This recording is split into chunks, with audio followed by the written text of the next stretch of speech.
Jack the Ripper, the mysterious serial killer whose identity has long remained a mystery. That is. Until now. Yeah, DNA from a shawl recovered at the scene of one of his crimes has incredibly found a 100% match. In 1888, a shadow stalked the foggy streets of London, leaving horror in its wake. 5 women brutally murdered. Their killer vanished into the night like smoke. No arrest, no trial, no name. For 137 years, the world knew him only as Jack the Ripper. That this dishonest, self-proclaimed doctor was, in fact, Jack the Ripper. Every detective who touched the case came up empty. Every theory led nowhere. Every suspect cleared.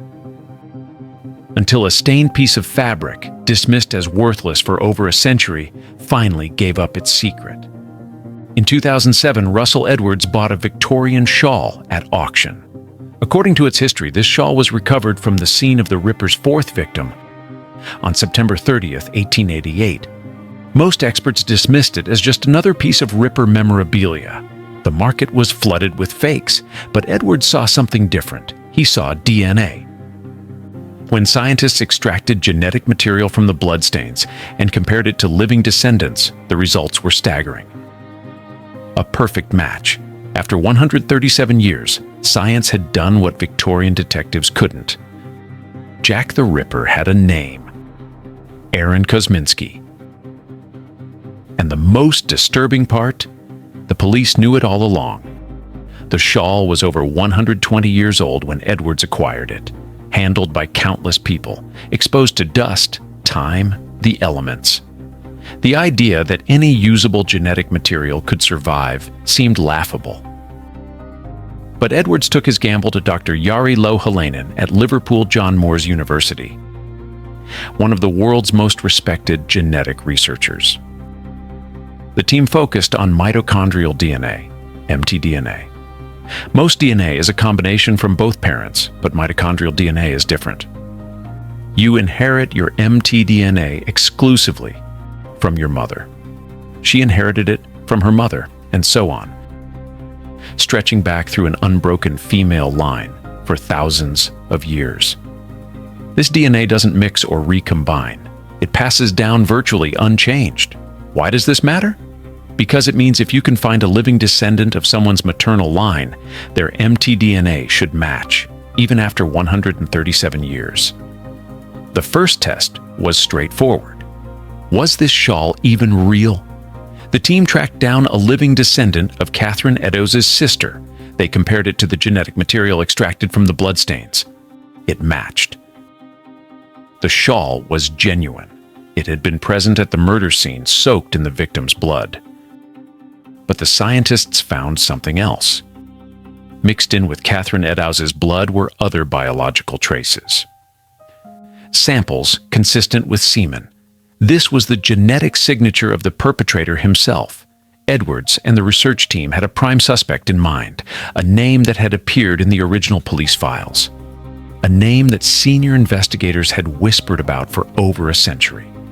They tracked down a living female line descendant of this suspect's sister. They obtained a sample. They ran the comparison. The results came back positive. A match. Aaron Kosminsky? Here's where most people expect a dramatic reveal. They expect to learn that Jack the Ripper was someone famous, a brilliant surgeon, a member of the royal family hiding a dark secret. The conspiracy theories have been endless. Queen Victoria's own grandson has been accused.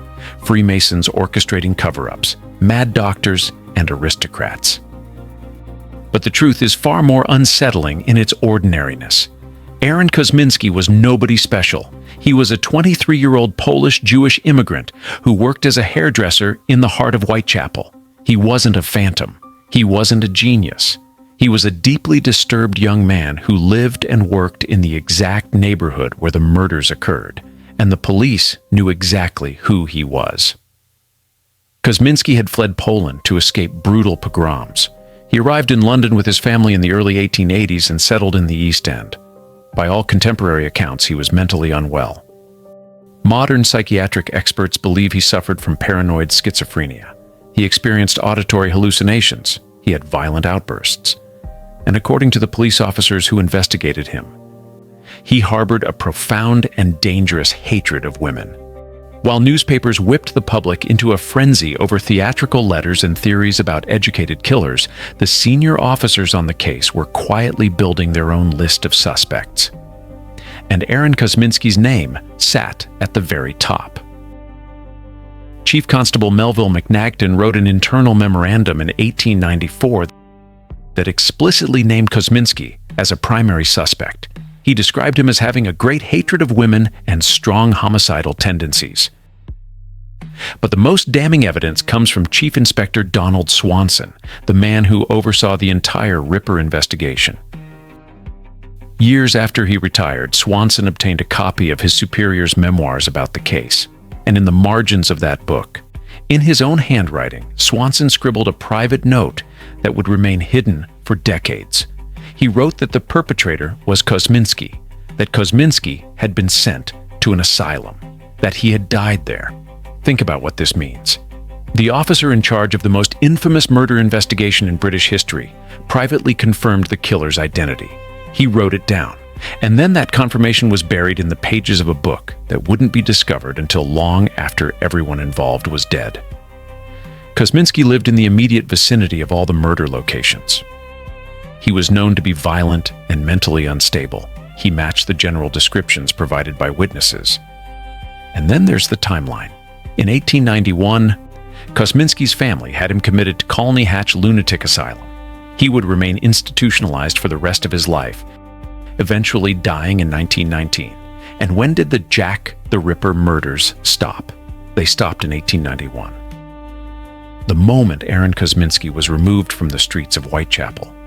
The DNA evidence, the police testimony, the geographic profile, the psychiatric history, the timeline. Every thread leads to the same man. But to understand this case, you have to understand the world that created him. Whitechapel in 1888 was one of the most densely populated, desperately poor, and hopelessly diseased places in the entire world.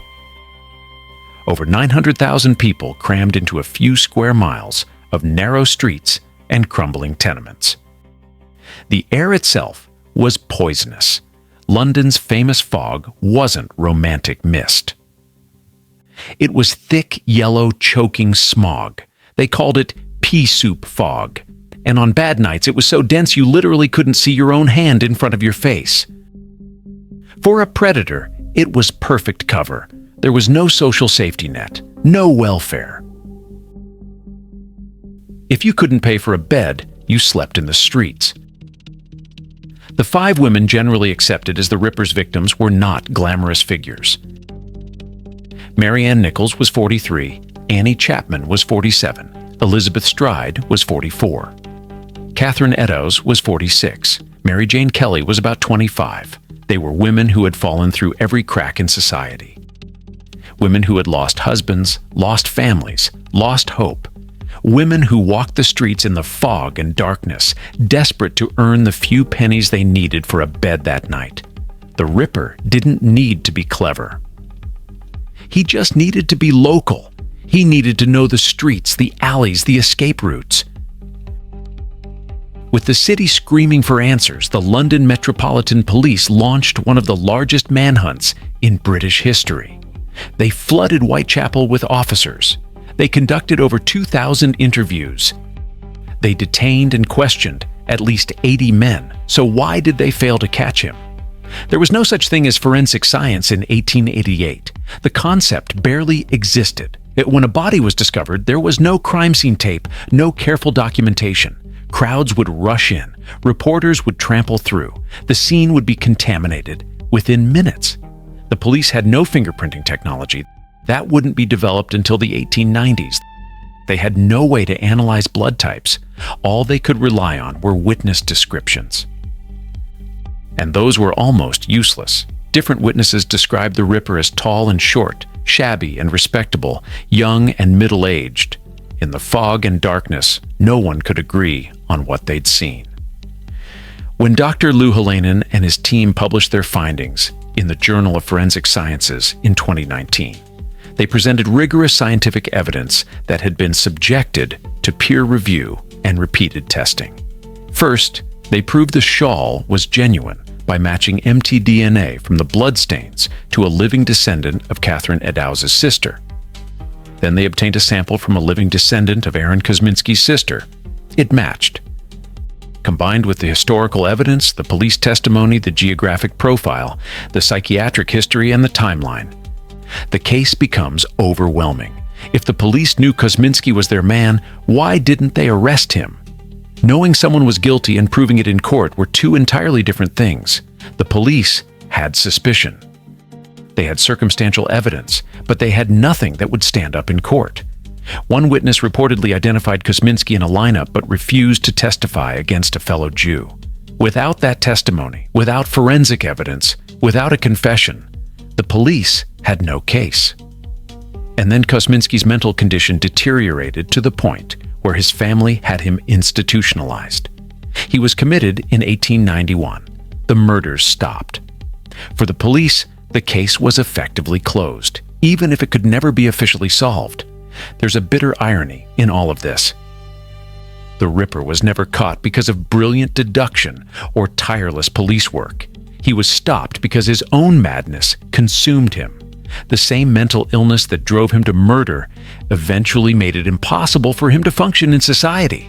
His family did what the police could not, and then the legend took over. In the absence of an official solution, the case became a canvas for every conspiracy theory, every wild speculation. Jack the Ripper became a phantom precisely because the real answer was so unsatisfying. A mentally ill immigrant hairdresser doesn't sell books. A secret society of aristocratic murderers does. The fog that hid Jack the Ripper has finally lifted. Aaron Kosminsky may close one chapter, but the pursuit of justice and the uncovering of secrets that challenge everything we thought we knew is just beginning.